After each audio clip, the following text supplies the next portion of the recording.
Good afternoon, everybody. This is Alex, as you know, and I'm going to help us to build, just do a little review of the building your class in the LMS from the first session. So we'll begin in the prayer, and then the Father, Son, Holy Spirit. Amen.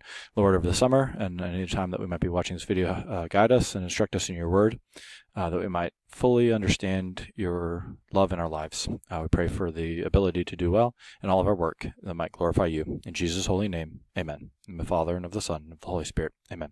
So, I'm going to kind of start and just really go through. I have 15 minutes to do this, so I want to show you all the basics that I did as over the thing. I also will have the PowerPoint for reference, but I'm just going to kind of go by the same schedule of things. So here I am logging into PowerSchool, and I'm going to type my password wrong, of course, and so everybody should know to go in from there, and we can go to PowerSchool Pro. This is the way that I showed you how to do it first, and then under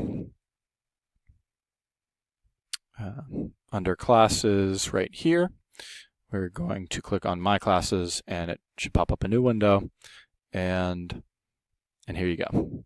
So the default should be inactive if you did it right. So, but either way, again, we can make a new class. We're gonna do these what we call the umbrella class, if you remember.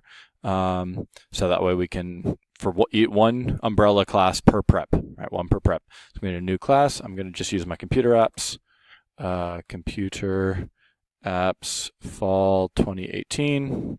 Okay. Give a little summary. This is comp apps. Okay. Again, remember we want to not allow user nicknames, and the year you can change it and copy it from one year to the next. So don't worry about that part next. All this other stuff should be fine. So no, you don't need to worry about schedule. Go ahead and click finish. And here we are. Templates, don't worry about templates. I'll teach you if you want to do a template later. But again, remember that we can edit the name. So I'm going to call this one daily events page, and I can click save. Just a little quick reminder that we want to be organized and have these same 4 basic pages. Again, because we're trying to build that horse. We want it to look eventually like this for all of us, but we all need that same structure. So let's see. So again, we have this umbrella class. I can add sections later. We'll do that. So we did daily events page. Okay, I'm going to add a page, and I'm going to say welcome page for computer apps, or the computer apps welcome page, something like that. Okay. Yeah, actually, I'm going to do that. I can edit the name, obviously.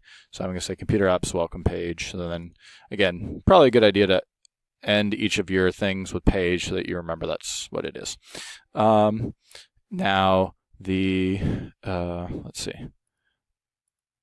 After we have that, we can add a content block. Again, we have on-page text. So again, this is maybe my welcome to computer apps content block, and say welcome to the class. And I can save it, and there you go. Okay, I can add other kind of blocks, maybe a file, maybe the syllabus content block, and then I can upload a file. I can choose my file, go in there, and maybe to my computer apps, and look for my syllabus, and computer apps. I think it's welcome to computer apps syllabus. Yep, there you go. So here you go. And it just takes a second sometimes, but now we've added that. And so again, we have all sorts of content blocks that you can add in. This is the syllabus. And there you go. Add it in there. Let's see. So you guys now know how to do some other computer content blocks. You got your video, which you can put a link to a YouTube video, stuff like that. All sorts of cool fun and stuff and all that. So to move on, we can add more pages. Hopefully you want to be able to add them faster and organize them. So you click on that little guy right there, and We can add new pages, add a whole bunch of them, delete them if we need to, realize we didn't need that many. The other 4 pages, and again, this will be on my blog, but we want to add a useful resources page, and then maybe a teacher is absent page. Then you can post stuff, and then that way now that they know is absent page. And then units page, right? Then we can do unit 1, unit 2, and so on and so forth. I'm just going to show you those 2. And then all we have to do is go right here. We can move them around. Obviously, we can reorganize them. And then if you remember, you move it over here, and there you go. And you move it, and then that way it's a subpage, right? And you can even do subpages of subpages and all that fun stuff. But you know, as it stands, just kind of move it around. I'm just going to do 2 units pages. Make sure you click apply, and there you have it. Now, and you got, again, you can play around with these pages. You can move them if you need to, add more content blocks. Now, the next thing is we want to add a particular content block that is a assignment. So I'm going to do this on my daily events page. Again, daily events we want to post every single day, kind of like your blog already. So I'm going to go ahead and just add in a message and activity. And again, assignments is what we're going to focus on. Even if it's a quiz or a test, that's an assignment that you're going to do in your class, unless it's a digital through the system, we're going to just stick with assignments. Everybody just stick with assignments to start off. So again, I'm going to call this one my turn in your syllabus assignment block. Nope, I made a little mistake like that.